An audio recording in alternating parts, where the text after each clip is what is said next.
Hey everybody. Happy Friday. It's a beautiful fall weekend. Happy first Friday of October.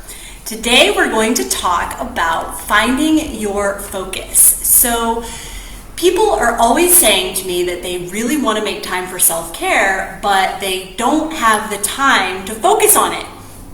I think people think of self-care as this big daunting thing that they have to carve out all this time for.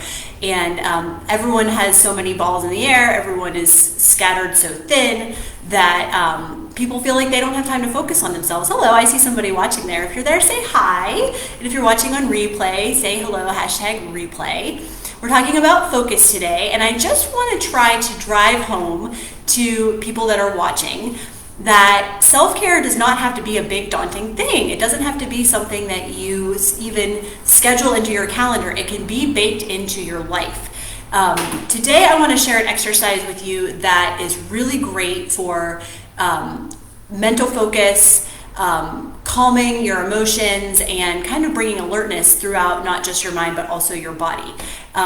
It's a pretty tangible exercise that's going to focus directly on your focus today, but I want it to sort of be representative to you of how easy it is to actually bake in these focus moments for yourself throughout your day and throughout your week. So we're just going to go ahead and get started. This exercise can be done without Yamuna balls, but if you have your black Yamuna pair, I recommend using that. So there's a lot I could say about it. Let's just go ahead and get started. So what we're going to do today is a variation of something that you've probably seen in yoga classes or heard of before, called cat-cow. So cat-cow is essentially a head-tail connection exercise where you're either moving your head and tail towards each other by extending or the other way by flexing. So in yoga, we see this sort of from the tabletop position. Cat being, of course, where you arch your back like a Halloween kitty, and cow is where you kind of go into like a sway back.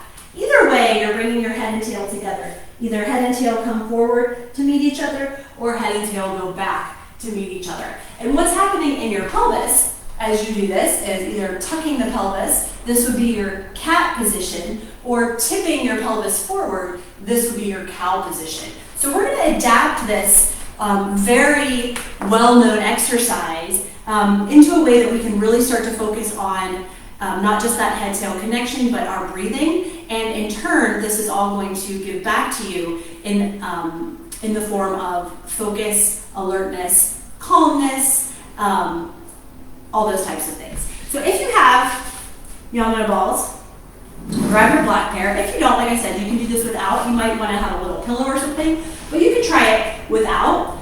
You're going to take your pair into your low back to start. Now this is something that could be expanded upon, and I'll talk a little bit about that, but for today we're just going to start pretty low in our low back, just about in line with your sit bones, which we've talked about a lot. Sit bones being the bones that protrude out when you sit down. So I want the balls to be just above those sit bones. And what that'll translate to when you're on your back is that they'll basically be right in the middle of your butt, okay? So the balls are not necessarily touching. They're an inch or two apart. If you don't have any balls, you don't have to have a prop for this. You can still participate in this exercise. So before we get started, I just want you to feel your weight of your body. Feel yourself on the surface of the floor. Whether you have the balls or not, you can feel the edges of your body, the top, the bottom, the two sides, between your legs, anywhere there's negative space, anywhere that is making contact with the floor. So just kind of doing a really quick check-in there. And now I want you to practice, imagining that you're on all fours, practicing this cat-cow position. So we go into, let's see if we were going to do cat first, and we imagine arching our back toward the floor. That means in this position we're going to be sort of tucking our tailbone toward the ceiling. So I'm kind of scooping and imagining that I can reach my tailbone towards the ceiling. I am engaging in my glute muscles a little bit, but I'm not gripping super duper hard.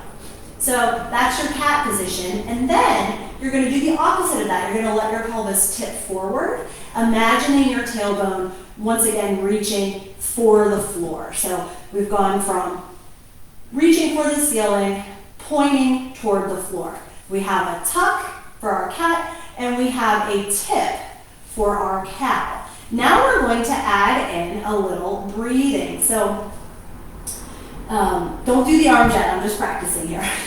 When we go into the cat position and we go into that sort of tucked pelvis position, I want you to exhale. When you go into the cow position, tipping the pelvis toward the floor, take a big inhale. You're going to feel your ribs splay wide open. Enjoy that opening right there. So inhaling to tip forward into cow, and exhaling to curl up towards the ceiling and printing your back into the floor in a modified cat position. Try it a couple more times. Inhaling to tip.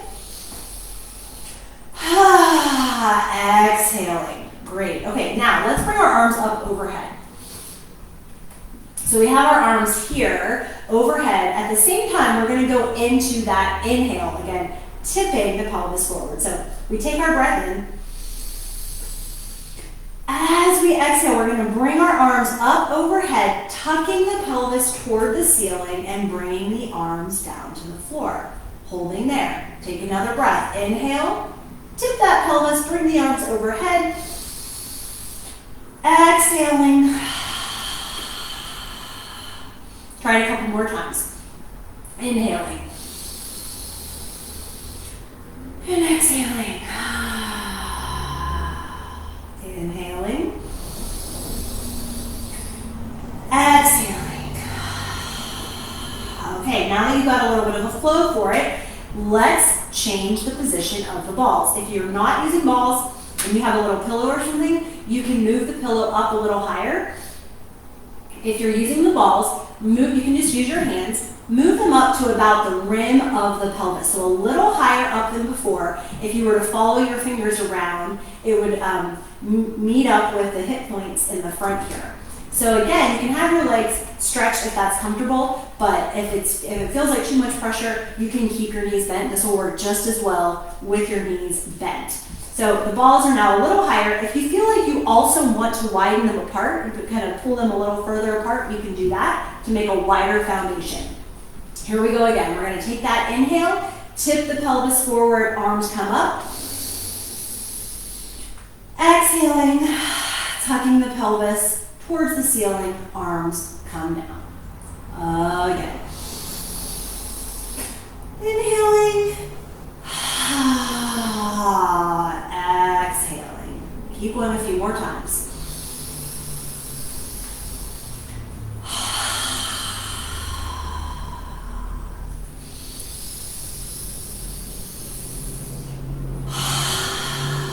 Let's do one more. Big old inhale.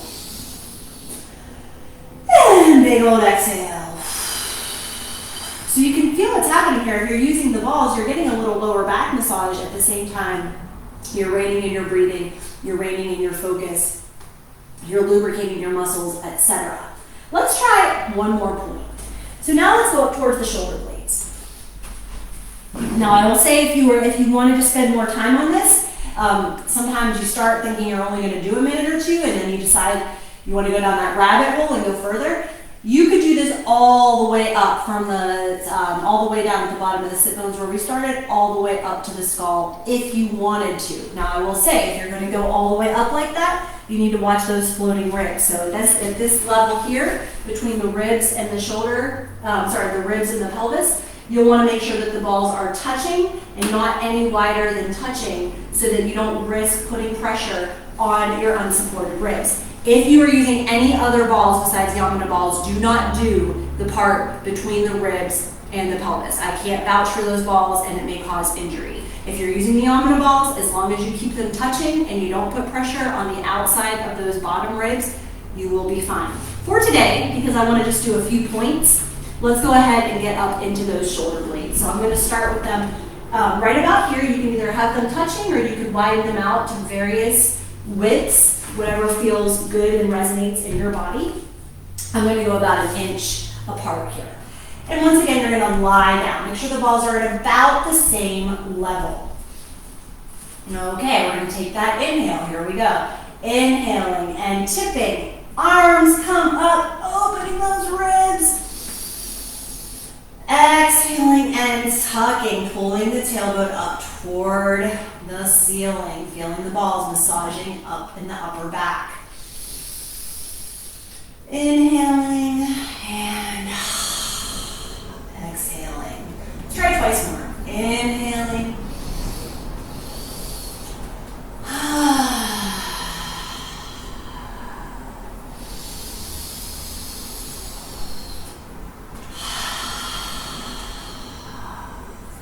And give yourself a little rest. Let's just rest for a moment with the balls where they are and let your legs fall open if they want to. Let your chest be wide. Let your shoulders wrap around those balls toward the floor. And when you're ready, just tip to one side. Let one ball go away. Tip to the other side. Do the same thing. Now just feeling that whole surface of your back space, of your whole back side of your body, making contact with the floor. Feel the buzz of energy and flow of blood and breath, nice and free throughout your whole body. And when you're ready, pull your knees into your chest. Give yourself a little squeeze here. Do a little weeble wobbling side to side, just kind of continuing that back gentle massage. And eventually let that weeble wobbling fall to one side. You're going to pass through the fetal position, yielding into the floor, letting the floor prop you back up. And taking another breath. So let's see how long that was.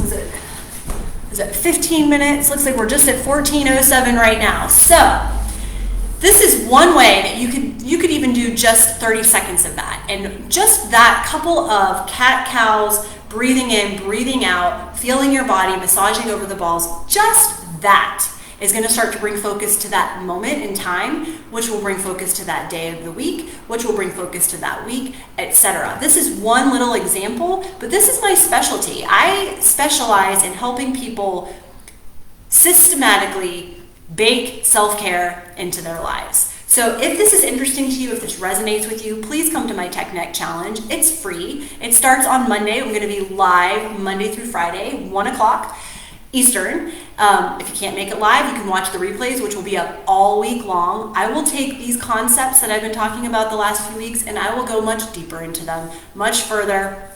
This education is absolutely invaluable. So please come if this resonates with you, or if you know someone else that needs the education. Okay, have a wonderful weekend. Hope to see you on Monday. Big, huge love. Bye.